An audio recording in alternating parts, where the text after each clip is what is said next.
very incredible man, of Indonesia. President, come here.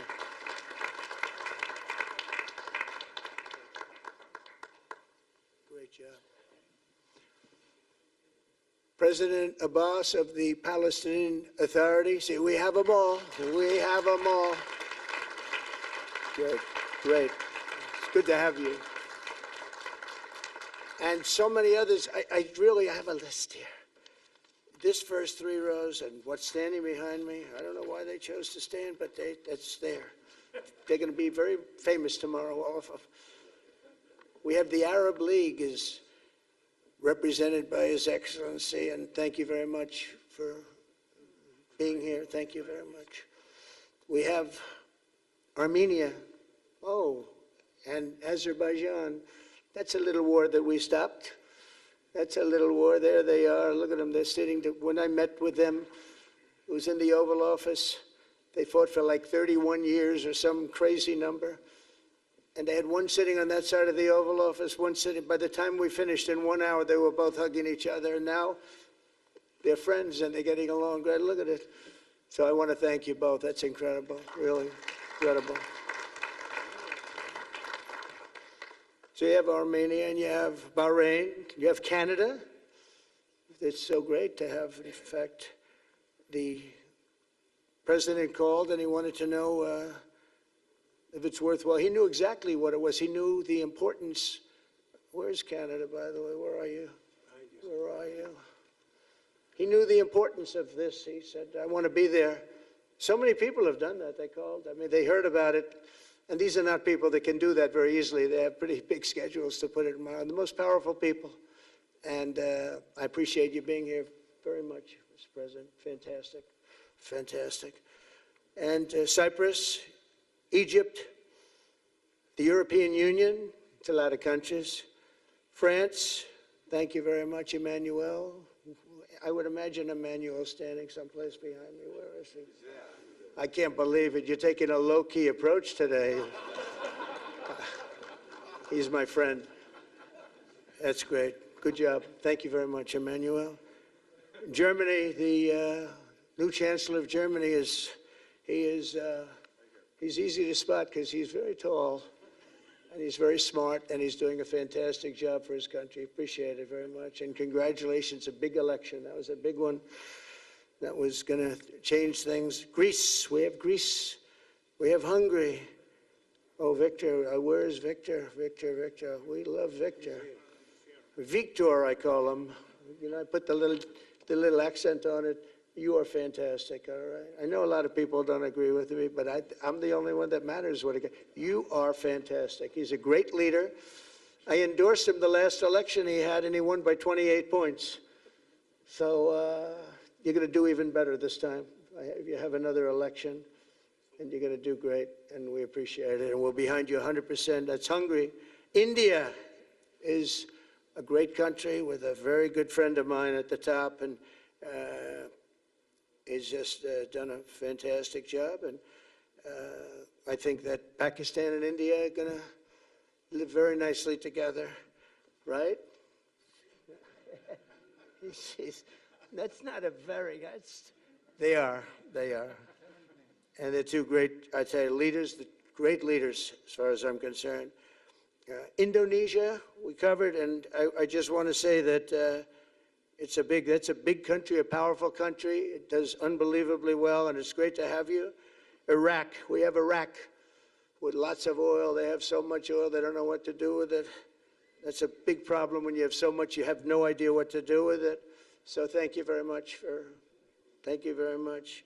Italy, we have a young woman who's, I'm not allowed to say it because usually it's the end of your political career if you say it. She's a beautiful young woman. Now, if you use the word beautiful in the United States about a woman, that's the end of your political career, but I'll take my chances. Where is she? There she is. You don't mind being called beautiful, right? Because you are. Thank you very much for coming. We appreciate it. She wanted to be here, and she's incredible, and they really respect her in Italy. She's a very successful politician. We have Norway. Oh, Norway. Norway. What happened in Norway? What happened? Where's Norway? Where is he? We have Johnny. We're going to the World Cup, I can tell you that. Where's Norway? I don't think he wants to stand. Oh, he's back there. Well, we have Norway. Oman, again. We have Paraguay. We have really fantastic representative from Saudi Arabia. Thank you very much. I'll tell you what, and this time we'll get you the best seat. He always gets the best seat. He deserves the best seat. But what a great place it is. Spain. Where's Spain? Are you guys working on him with respect to the GDP? We'll get close. We'll get close. But fantastic job you're doing. And UAE, which is great. United Kingdom. Where's United Kingdom? Where's our friend? Come here. Is everything going good? Very good. That's very nice that you're here. These people all came in like 20-minute notice, and I think it's fantastic. And we have so many others, and just so many others. And it's such a compliment to what we're doing, because what we've done is something very unique and very special. So it's perhaps the wealthiest and most powerful group of nations ever assembled at one time, which is a big thing. We have achieved together in recent days a change that really is historic, and it's going to be remembered forever. And I want to thank the American team for their amazing work, and I want to I think he'll go down as the greatest Secretary of State in the history of our country. I really believe that, Marco, or I wouldn't say it. Marco Rubio, I wouldn't say it. Maybe I would. You're doing a great job. I'll tell you, he's on course to do it. We've done a lot of work in 9 months. We've done a lot of work. I say that, 1 year ago, a little more, but 1 year ago, America, the United States of America was it was a dead country. The king told me, and I use that, he said, sir, 1 year ago it was a dead country. Today you have the hottest country anywhere in the world, and it is. It's the hottest country. So many investors are here. We have over $17 trillion being invested in the United States, which is a record that nobody has ever beaten. I don't think anybody will. And we still have 4 months to go before it's a year. So in 8 months, we have over 17 trillion. We're actually very close to $18 trillion. There's never been, as an example, the previous administration had less than $1 trillion over 4 years. We have, we're close to breaking $18 trillion in 8 months. That's pretty amazing. No country's ever done that. I want to also thank Special Envoy Steve Witkoff and my son-in-law and a great guy, Jared Kushner. And I even have my daughter here, Ivanka. Ivanka, please stand up. Ivanka's here. Wow. Thank you. Thank you, Ivanka. We have a great team, and we have, as you know, General Raisin Kane. We have John Radcliffe. We have Tom Barrack. We have really a lot of good talent. We have Pete Hegseth, who's now Department of War as opposed to Department of Defense. We made a little change. Somehow I like the name better, so do you, so do a lot of people. But the momentous breakthrough that we're here to celebrate tonight is more than the end of the war in Gaza. It's with God's help, it'll be the new beginning for an entire beautiful Middle East. From this moment forward, we can build a region that's strong and stable and prosperous and united in rejecting the path of terror once and for all. We want to get rid of the terror and get on to other things. There are many other things in life that are so good.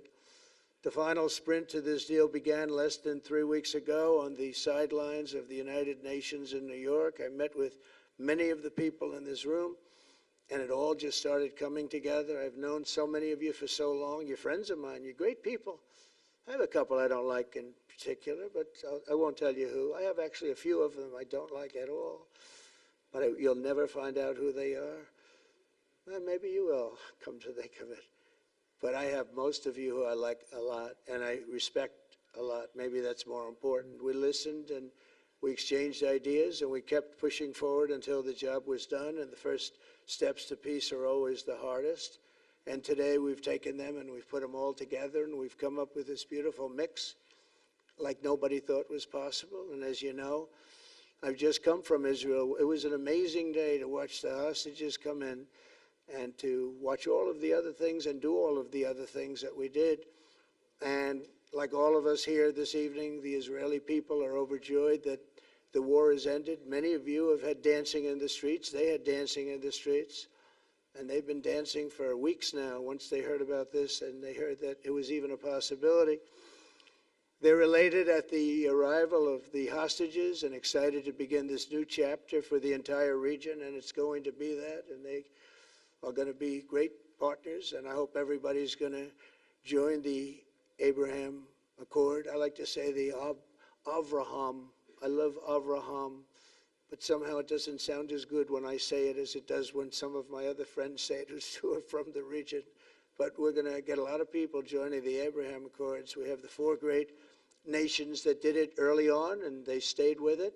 And then you had the Biden administration, which is the worst administration in the history of our country, and obviously they did nothing on that and anything else. And so it stayed at 4, and now a lot of people, even today, they're talking about all joining up. So many people have talked to me about that, and it's going to be a great tribute to really the United States. I mean, the United States has worked very hard in the Middle East, so it would be a tribute to us and to Jared and to Steve and to all of the people, Marco, all of the people that have worked so hard on that.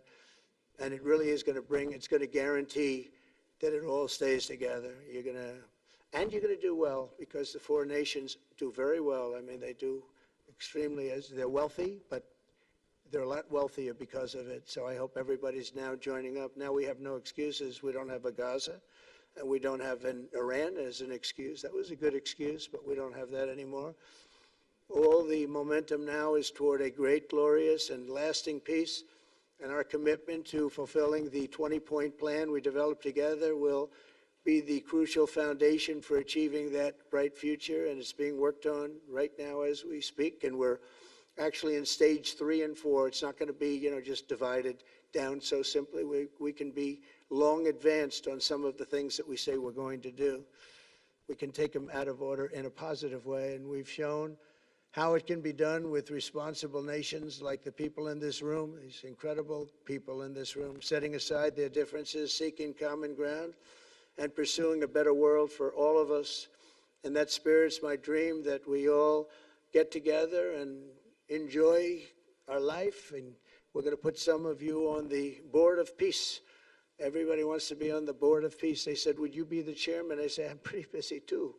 But whatever we can do to have peace in the Middle East, it's worth it. But everybody wants to go on the Board of Peace, so we're probably going to enlarge it. We're going to get, and the leaders, the top people, the top leaders, they want to be on the Board of Peace. A beautiful term. At first I wasn't sure, and then I realized how beautiful it is. And for the people of Gaza, the focus now must be on restoring the basics of a good life. We're going to have a lot of money coming into Gaza and a lot of rebuilding and building. It's not so much rebuilding, it's really building, cleaning up and building. And I'm pleased to announce that numerous countries of great wealth and power and dignity have come forward to me just today and over the last week to say they want to help in the reconstruction of Gaza, putting up whatever money is necessary. And the money is, of course, it's a lot of money, but it's not much compared to the value or the wealth of these tremendous countries, and they are ensuring stability and success in the Middle East. So when you think about it, it's a very, very small amount of money is necessary, relatively speaking. And as those commitments are made, I'm going to let the world know who is doing it, because they really deserve great credit for doing it, and they're going to do something that's really monumental. This is a monumental day. This is a monumental moment in the history of the world beyond the Middle East. We've all agreed that supporting Gaza must be done to lift up the people themselves, but we don't want to fund anything having to do with bloodshed, hatred, or terror, as has happened in the past. And for the same reason, we're also agreed that Gaza's reconstruction requires that it be demilitarized and that a new, honest civilian police force must be allowed to create a safe condition for the people in Gaza. As I said earlier, I intend to be a partner in securing a better future. We're going to be working, you're going to be working with the United States, and We're going to make sure that the Middle East is going to be a safe and secure place. It's a very important place in the world. It means so much. There were so many people who said the Middle East, and this has been going for many, many decades. I've read it many times, that World War III will begin in the Middle East. It's not going to happen. That's not going to happen. There was a time that you would have thought it could have, but it's not going to happen. There won't be World War III, hopefully at all. But it's not going to start in the Middle East. We're not going to have a World War III if we're smart. There'll never be a World War III. Our work begins right here and right now. From ancient times, this region has been extraordinarily mixed with respect to people, culture, religions, all of the different elements of national characters, unlike maybe anywhere else on earth. And for 3,000 years, there's been conflict. For whatever reason, there's been tremendous conflict, always conflict. But today, for the first time anyone can remember, we have a once-in-a-lifetime chance to put the old feuds and bitter hatreds behind us. And that's why so many people in this room, they didn't get along. Some did, some didn't, but they're getting along now. This has brought the people together. This is the first time the Middle East crisis has brought people together as opposed to driving them apart. And to declare that our future will not be ruled by the fights of the generations past, which is foolish. So together, let us continue in the spirit of cooperation and goodwill that has finally brought us to this incredible, historic breakthrough. If we do together, we will reach the Middle East's incredible destiny, a safe and prosperous and beautiful crossroads of culture and commerce, faith in humanity, and geographic center. This will be the geographic center of the world. So I just want to thank everybody for being here. I want to thank you all for what you've done and for this quick notice. It all came together just at one little period. It just came together. It's, the greatest deals happen that way. If you do anything about deals, that's all I've done all my life is deals. The greatest deals just sort of happen. And that's what happened right here. And maybe this is going to be the greatest deal of them all, not just nation building, not just having to do with this or the political whims. This will be maybe the greatest deal of them all, period. And I want to thank all of you and all of these great nations and this region for what it's gone through and all of the fights it's had, or life over death and hope over strife and harmony over hatred. That's what we want. We want it to be that way because together we're going to forge a magnificent, great, and enduring peace. I want to just end by saying God bless you all. God bless the Middle East. God bless your countries. And God bless you. Thank you very much, everybody. Thank you.